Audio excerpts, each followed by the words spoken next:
गतकाली माननीय मुख्यमंत्री श्री मोहन चरण माझी 2036 सुधा विकसित ओडिशा गठन दिगरे शुक्रवार दिन 2026-27 जो बजेट उपस्थापन करिसंती शिक्षा स्वास्थ्य कृषि भित्तिभूमि एवं शिल्पायन को अग्राधिकार दिया जाइथिबा ए बजेट प्राथमिकता दे ओडिशार अर्थनैतिक प्रवाह को प्रखर करिसंती।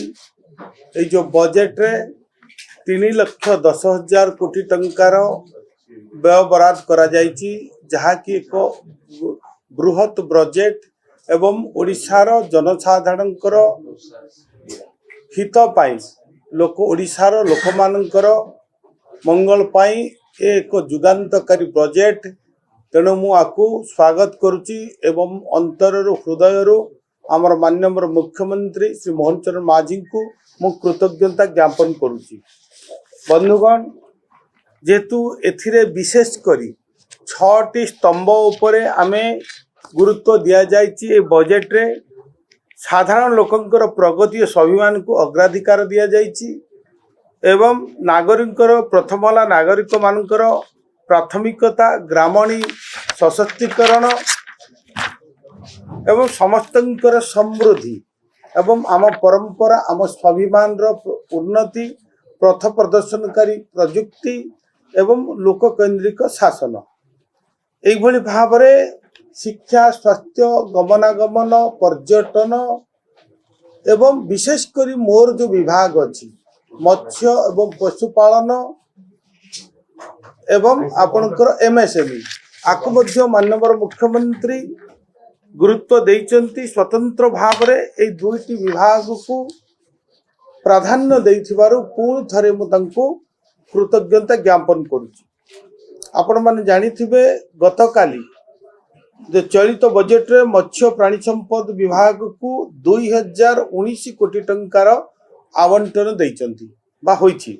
एथिरे विशेष करी चिंगुड़ी चाष संप्रसारण गभीर समुद्र रे माछ धरिबा को प्रोत्साहन आधुनिक माछ धरा बंदर माछ अवतरण केन्द्र मधुर माछ चाष पई कंकड़ा कस्टर कंकड़ा चाष पई एक्सपोर्ट ओरिएंटेशन ए सबु करा जिबार व्यवस्था एथिरे करा जाइछि बा बजेट रे प्राधान्यता रहिछि। बजेट रो चिंगुड़ी मिशन व्यवस्था करा जाइछि। चिंगुड़ी चाष को 10,000 हेक्टर अधिक जलर करबा पई व्यवस्था करा जाय, जहा कि चिंगुड़ी रप्तानी वार्षिक 2 लाख टन वृद्धि करी वर्ष को 12,000 कोटी टंका आय करिवार लक्ष्य रखा जाइछि। एही मिशन रे 2 लाख रु अधिक चाषी को तालीम एवं नियुक्ति एवं उच्च आय दे चिंगुड़ी चाषी को समृद्ध करा जिबा पई व्यवस्था माननीय मुख्यमंत्री व्यवस्था करिसेंती। एही मिशन को त्वरान्वित करबा पई चिंगुड़ी रप्तानी सेल मध्य गठन करा जिबार व्यवस्था रहिछि। सामुद्रिक मछधरा मिशन 5 वर्ष मध्य 150 गोटी नुआ गभीर समुद्र जहाज निर्माण करबा पई व्यवस्था रहिछि एवं 500 यांत्रिक डंगा उन्नतीकरण करा जिवो, जा फल रे कि आमे जो वर्तमान जो आमे डीप फिश जोटा कहउचे गभीर समुद्र रो माछ धरिबार व्यवस्था हेई परिबो एवं जा फल अधिक माछ धरी आमे रप्तानी करा जिबा पई आकु मध्य त्वरान्वित करा जाइछि। एवं आपणकर पारादीप धामरा चांदीपुर एवं यही सब जगह को उन्नतीकरण करने बंदर गुड़ी को बजेट प्राधान्य दि जाइछि।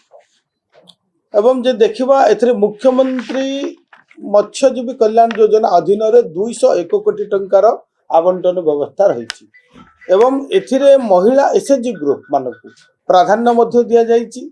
सेमानकु केमते ट्रेनिंग देबा वैज्ञानिक पद्धति रे माछ चाष साहाय्य करबा माछर बिहन आचेरी प्रतिष्ठा करबा पाई एवं वर्ष सारा गुणात्मक जाल उत्पादन करिवार मध्य नेटवर्क गठन करा जिबा पाई व्यवस्था करा जाइछि। प्रधानमंत्री मत्स्य संपद योजना मध्य व्यवस्था करा जाइछि। एथिरे 245 कोटी टंकार आवंटन रहिछि एवं अस्तरंग माछधरा बंदर हेबो एवं आधुनिकरण गोपालपुर गभीर समुद्र प्रतिष्ठा माछधरा के बंदर करिवार मध्य व्यवस्था करा जाइछि।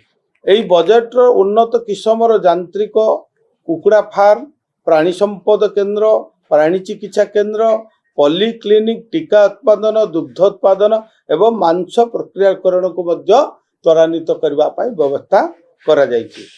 एही आर्थिक वर्ष रे देखिबा 1700 कोटी अंडा दिन को आम उत्पादन करिवार व्यवस्था रही एवं दिन को 274 लाख लिटर दूध एवं 8 लाख मेट्रिक टन मांस उत्पादन लक्ष्य रखा जायछि।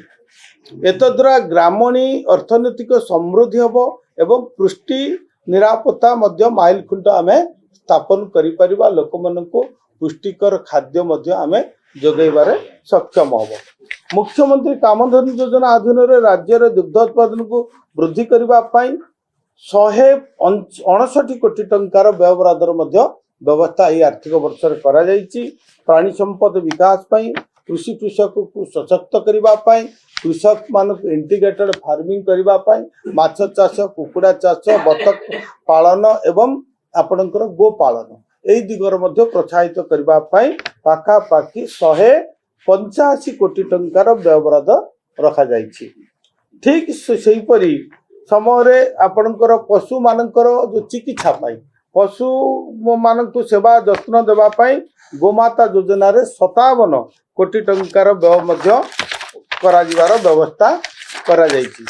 तेणु बंधुगण जे देखिबा एथरे आमे 24 घंटिया केमती आमे पशु मानकर चिकित्सा करबा पई समानकर जत्न करबा पई आमे उन्नतर प्राणी चिकित्सा पई फुलनखटा कोटे रेफराल प्राणी चिकित्सालय प्रतिष्ठा करबा जोटा कि 24 घंटिया चिकित्सा आमे 24/7 चिकित्सा देई पारे सेति पई मध्य व्यवस्था करा जायछि।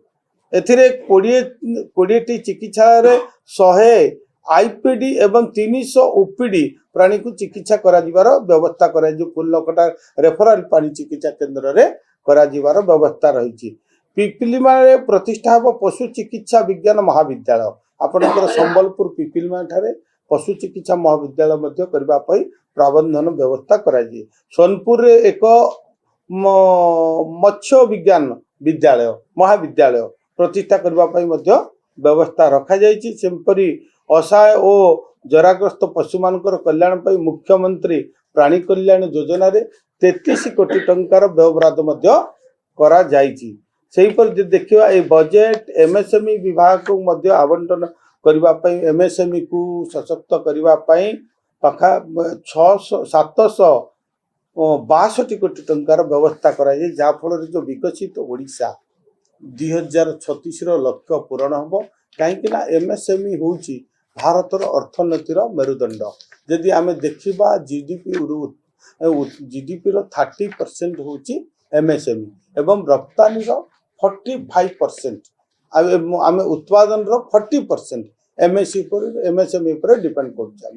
तेणु अधिक जदि देखा कृषि पर एमएसएमई रे ही आम अधिक नियुक्ति प्रदान करि परिबा। तेणु एमएसएमई को आउरी स्ट्रेंथन करबा पई आउरी ताकू आगो को बढ़ेबा पई आम प्रिय मुख्यमंत्री एथिरे हमको बजेट रे प्राधान्य दैचंती। जदि मु कहबी सरकारी उद्योग अन्यान्य उद्योग गुडी को सहायता करबा पई 15 कोटी टंकार व्यवस्था रही। सूचना शिक्षा संयोजक पई 2 कोटी टंकार व्यवस्था रही। ओडिशा खदी और ग्रामोद्योग बोर्ड पाई 11.5 करोड़ व्यवस्था रही। जो खदी रही आमर खदी बोर्ड को आउरी आमे करबा पे अधिक रु अधिक जेतु खदी होची आम ओडिया अस्मिता सहित जड़ित ताकू पुणी आमे केमती अधिक लोकों को सेथिरे जोड़िबा बुनाकार को जोड़िबा बुनाकार मान को सहयोग करबा पई 11.5 करोड़ मध्ये सेथिरे व्यवस्था रही। जे देखिबा खदी लुगा विक्रय ऊपर जो रिबेट आपनकर पडुची वर्षକୁ तरे रिबेट देबा पई खदी ऊपर 2.6 करोड़ मध्ये व्यवस्था करा जायछि। तेणु परीक्षागार गुड़िकर उन्नतीकरण 35 कोटी टंका अणु क्षुद्र और मध्यम औद्योगिक क्लस्टर तैयारी करिया 3 कोटी टंका आपणकर रप्तानी को उन्नत करने जो आम एक्सपोर्ट करुचे से एक्सपोर्ट रे मध्य आमर रिबेट व्यवस्था रही। से आम 3 कोटी टंका जो आपणकर कंटेनर मान जाउचे कंटेनर जोटा रही डिफरेंस अमाउंट सेटा सरकार बियर कर जोटा कि 3 कोटी टंकार मध्य व्यवस्था करा जाय। यदि आ देखिबा क्षुद्र शिल्प संस्था गुडी को सब्सिडी जो प्रदान करबा जो माने आमर नुआ शिल्प इंडस्ट्री बा माइक्रो स्मॉल रे से माने नुआ सेटअप करिवे तांकर जो रही आपणकर प्लांट एवं मेसिनारी उपरे आमे 30 रु 35% पर्यंत सब्सिडी देवार सरकार व्यवस्था कर 60 कोटी टंका तापाई प्रावधान व्यवस्था रही।